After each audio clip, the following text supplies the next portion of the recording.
Before you sign that, read this. What is this? The powerful billionaire froze in silence when his wife calmly placed divorce papers on the table. Divorce? It's over, Johnson. Moments before he could sign a $50 million check. Sit down. You set me up! You trusted me. This is manipulation. Watch this. I trusted you more. Hilda. This ends today. To silence the biggest betrayal of his life. For 7 years, she believed she was fighting to 7 save years, her marriage. and I still feel alone. Never knowing her own best friend was secretly sharing his bed, his secrets, and the life she thought belonged only to her. But everything changed the night he came home drunk, shouting another woman's name, unaware that his wife was recording every word while uncovering hidden videos that would destroy his empire and activate a marriage contract he never bothered to read. If you've ever wondered how betrayal hides behind smiles, how loyalty turns into strategy, and how one quiet woman can outsmart a powerful man, this story will completely change how you see trust, love, and revenge. The night everything finally broke apart began like any other night in Hilda's quiet mansion. The house was big, beautiful, and cold. Not because of the weather, but because of the silence that had slowly taken over her marriage. For 7 long years, Hilda had lived in a life that looked perfect from the outside.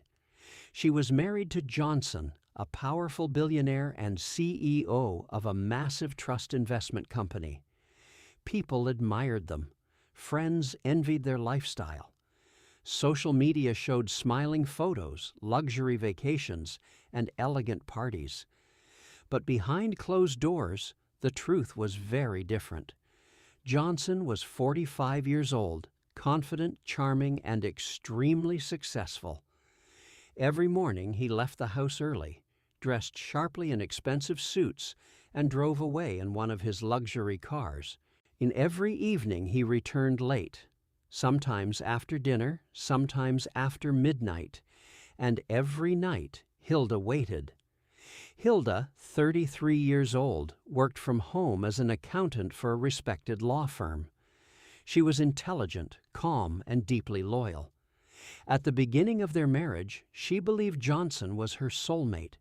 She cooked for him, supported his business dreams, and loved him with her whole heart. But slowly, something changed.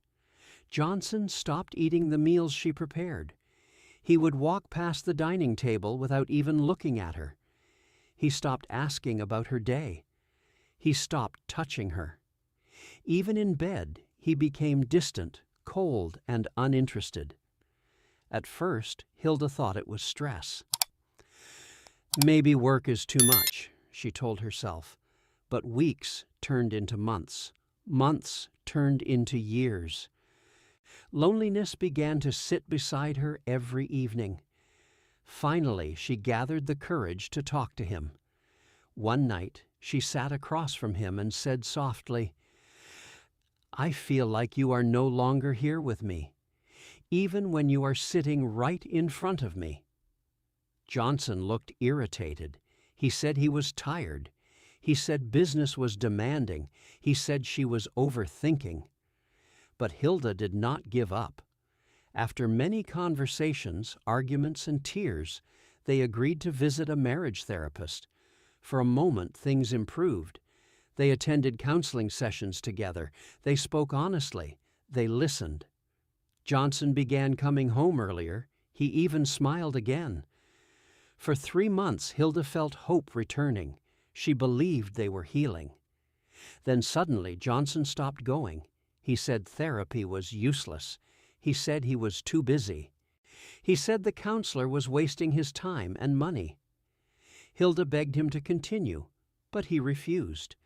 And just like that, the cold distance returned, stronger than before.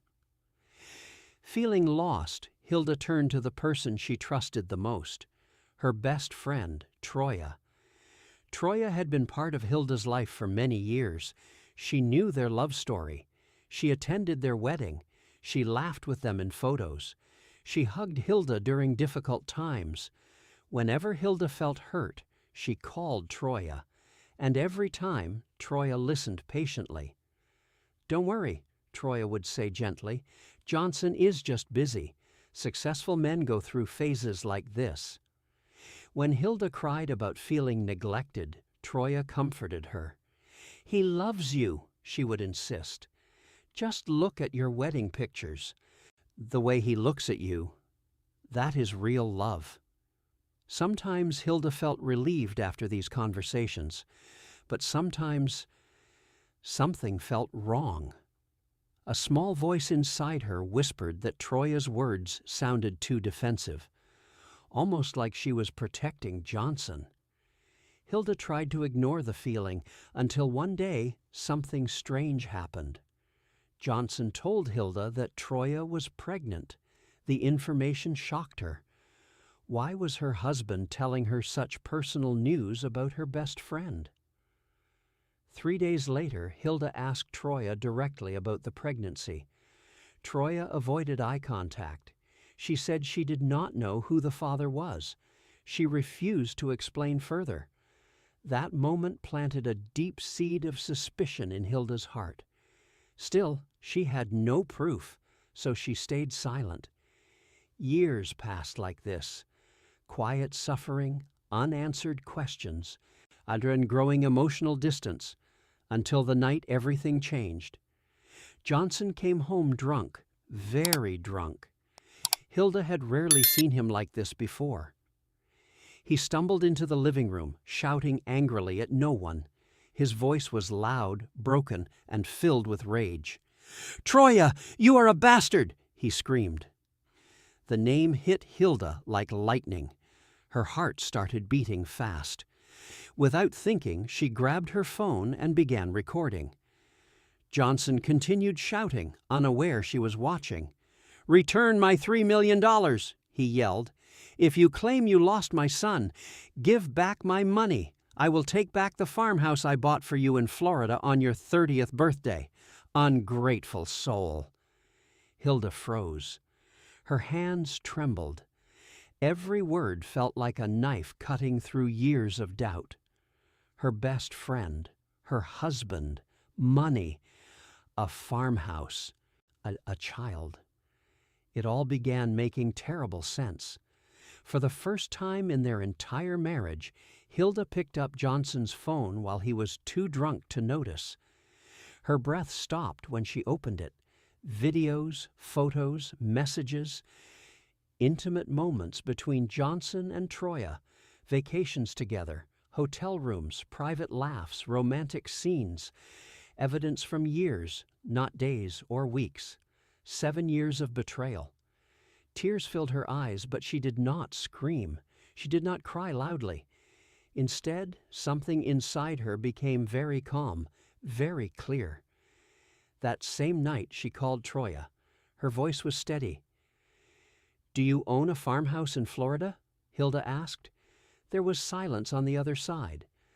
Long silence. Troya immediately understood that the truth had been discovered. Slowly, she confessed. She admitted everything: the affair, the lies, and the hidden relationship that had been happening behind Hilda's back for years. Hilda listened quietly. When the call ended, she did not break down. Instead, she opened her laptop. She contacted the law firm she worked for, and she began preparing something she had secretly planned long ago. Years earlier, when they signed their marriage contract, Hilda had included a specific clause, a hidden legal protection that Johnson never bothered to read carefully because he trusted her completely. Now, that clause would change everything. The next morning, Johnson acted as if nothing had happened. He claimed he had no secret affair. He denied everything. But Hilda already knew the truth, and she was already 10 steps ahead. 7 days later, Johnson received divorce papers, along with something he never expected: a complete transfer of property clause activated under the exact conditions Hilda had carefully written into their marriage vows years before. As Johnson read the documents, his confident expression slowly disappeared, and Hilda watched silently, not with anger, not with revenge, but with a quiet strength that had taken 7 years to build.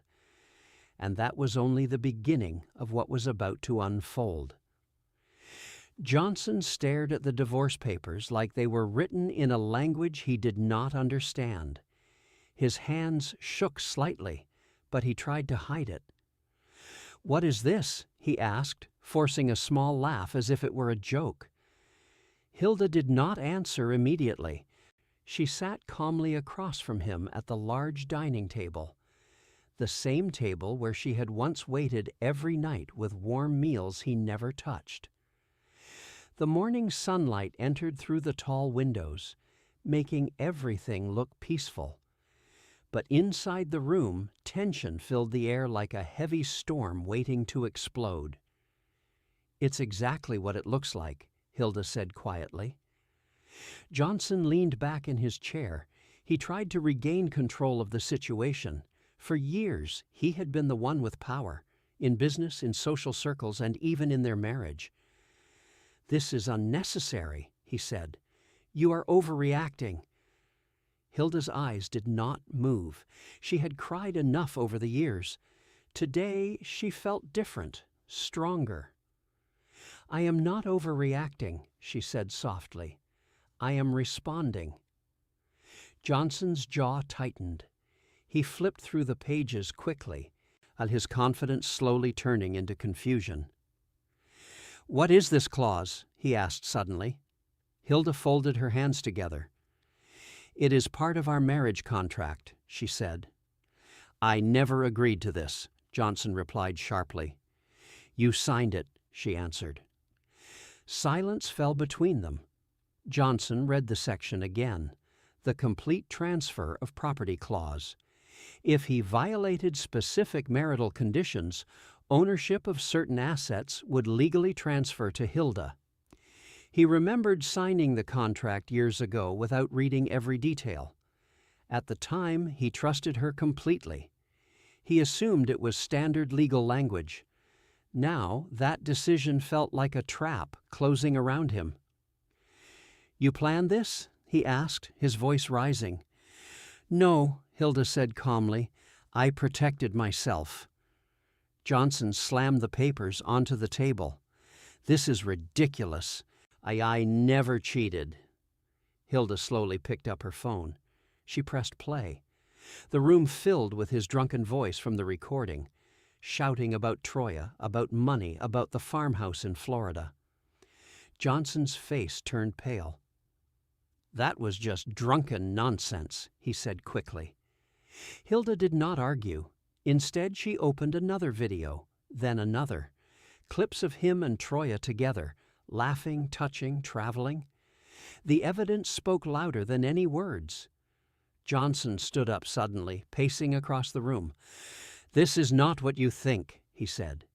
Hilda felt something strange inside her, not anger, not sadness, clarity. For 7 years she had doubted herself. Now she trusted what she saw. "You had 7 years to explain," she said quietly. Johnson stopped walking. For the first time, he looked nervous. "You don't understand how complicated things are," he said. Hilda almost smiled. "Complicated," she repeated softly. "You mean lying every day, coming home late, making me feel invisible?" Johnson avoided her eyes. He tried changing his tone. "Hilda, listen," he said gently. "We can fix this. We don't need lawyers. Let's talk like adults." The words sounded familiar, like the empty promises from therapy sessions years ago. "I tried to fix this," she replied. "You stopped trying." Johnson's voice hardened again.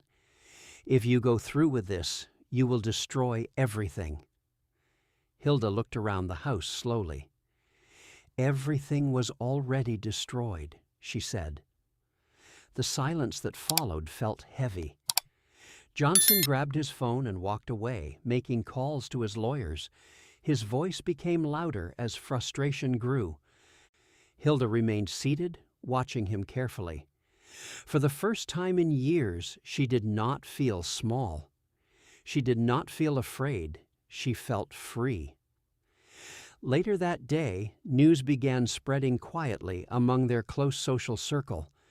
Divorce between a billionaire CEO and his wife was not something people ignored.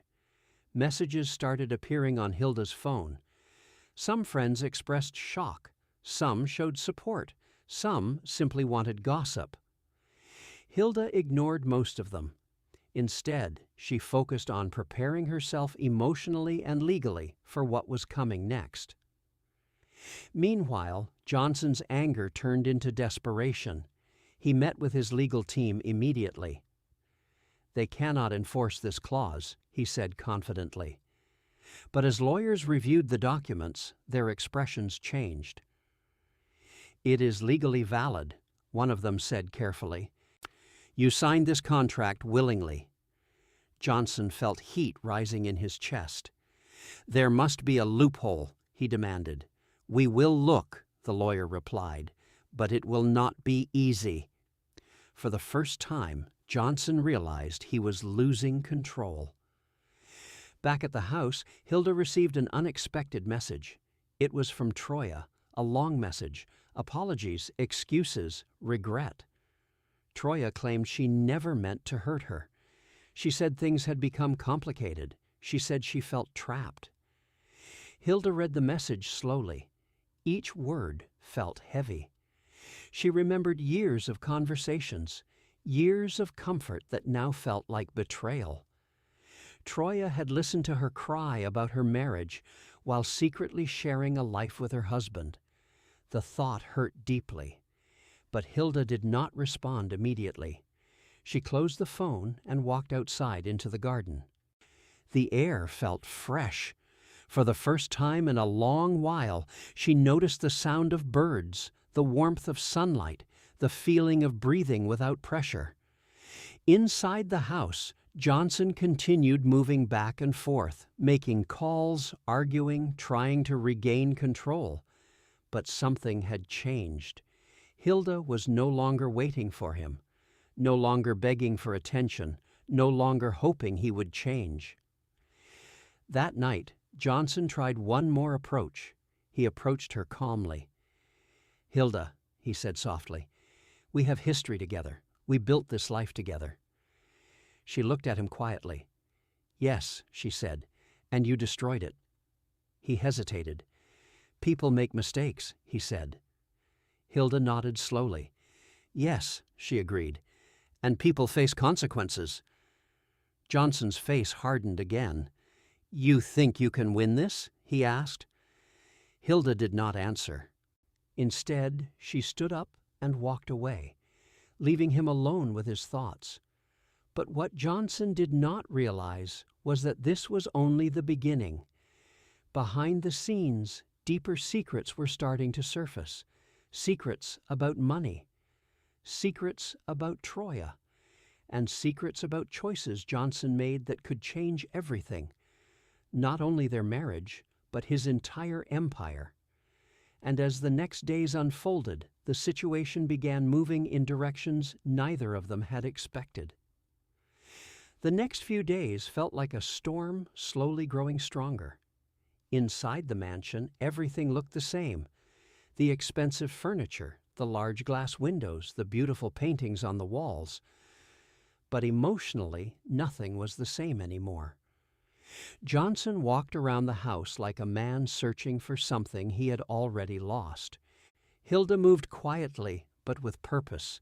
She was no longer trying to avoid conflict or make peace. She was simply preparing for the next chapter of her life. For years, she had lived in uncertainty. Now she moved with clarity. Johnson's lawyers worked day and night trying to find a way to break the marriage contract clause. He believed money could fix anything. He believed influence could change outcomes. But every legal review returned with the same answer. The contract was valid. It was detailed, precise, and legally strong. Hilda had written it carefully years ago, not as revenge, but as protection. One evening, Johnson received another message from his legal team. "This will be difficult to challenge in court," they said. "You signed willingly. There is proof of marital violation." Johnson felt anger rising inside him. How did I not see this coming?" he asked himself. But deep inside, he knew the truth. He had stopped paying attention long ago to details, to promises, and, most importantly, to the woman who stood beside him. Meanwhile, Hilda continued receiving messages from friends and family. Some told her to forgive. Some told her to fight. Some said she was lucky to escape. She listened quietly, but followed her own heart. A few days later, Johnson decided to confront Troia. He drove to the farmhouse in Florida, the same place he had once bought as a romantic gift for her. The house stood beautiful and peaceful under the warm sunlight, but inside, tension filled the air. Troia opened the door slowly when she saw him. Her face showed fear and regret. "You should not have come here," she said softly. Johnson entered without answering. "This is your fault," he said angrily. "Everything is falling apart because of you." Troia looked hurt. "No," she said calmly. "Everything is falling apart because of your choices." Those words hit him harder than he expected. For a moment, he said nothing. Troia continued. "You promised me things too," she said. "You told me you were unhappy. You told me you would leave her." Johnson turned away. For years he had controlled every situation. Now he felt trapped between two realities, the life he secretly lived and the life he publicly showed. "I lost everything," he said quietly. Troia shook her head. "You didn't lose it today," she replied. "You lost it slowly, one lie at a time." Back at the mansion, Hilda sat alone reviewing legal documents. Each signature felt like closing a chapter. She remembered the young woman she used to be, full of hope, full of love, full of dreams about building a family. She did not hate that version of herself. Instead, she felt proud, because even through pain, she had stayed kind. And now she was choosing herself. The court hearing arrived faster than expected. Reporters gathered outside because news of a billionaire divorce attracted attention. Inside the courtroom, everything felt serious and quiet. Johnson sat with his legal team, confident but tense. Hilda sat calmly beside her lawyer. When evidence was presented, the truth became impossible to hide. Video recordings, financial transactions, property records, personal messages. Each piece painted a clear picture of betrayal. Johnson attempted to argue. He claimed misunderstandings. He claimed emotional stress. He claimed manipulation. But facts spoke louder than excuses. When Hilda was asked to speak, she stood slowly. Her voice was calm and steady. "I did not come here for revenge," she said. "I came here for closure." The courtroom remained silent. "For years I asked for honesty," she continued. "I asked for effort. I asked for respect. Instead, I received lies. Today, I choose peace." Even Johnson looked surprised by her words. There was no anger in her voice, only strength. After hours of discussion, the judge reviewed the marriage contract carefully. Every clause was clear. Every condition was met. Finally, the decision was announced. The divorce was approved. And according to the contract, The transfer of property to Hilda was legally valid. A quiet shock moved through the courtroom. Johnson sat still, unable to react immediately. The power he once believed he could never lose had slipped away. Outside the courtroom, reporters tried to approach Hilda. She simply smiled politely and walked away without giving interviews. She did not want attention. She wanted freedom. Days later, the mansion felt different again. This time, not cold, but peaceful. Hilda began redesigning the house. She removed memories that caused pain. She opened windows more often. She invited light back into her life. Johnson moved into a smaller luxury apartment. He still had money, but something important was missing: respect, trust, and the quiet presence of someone who once believed in him completely. One evening, he sat alone looking at old photos from their wedding. He finally understood something he had ignored for years. Success without loyalty meant nothing. Meanwhile, Hilda started focusing on herself. She traveled. She spent time with supportive friends. She rediscovered hobbies she had forgotten, and slowly she smiled again. Not because someone gave her happiness, but because she rebuilt it herself. One afternoon, she received another message from Troya. This time, Hilda replied. Her message was short and simple. "I forgive you, but I will never return to what broke me." And with that, she closed that chapter completely. The story that began with betrayal ended with strength. Not because someone won or lost, but because someone chose self-respect over silent suffering. Moral lessons from this story. Never ignore red flags in relationships. Small signs often reveal bigger truths. Self-respect is more important than comfort. Staying in pain just to maintain appearances can destroy your inner peace. Trust should never replace awareness. Love deeply, but also protect yourself wisely. Actions always have consequences. Lies may survive for years, but truth eventually finds its way out. Healing begins when you choose yourself. Walking away from betrayal is not failure. It is courage. Success without loyalty is empty. Money and power cannot replace honesty and genuine love.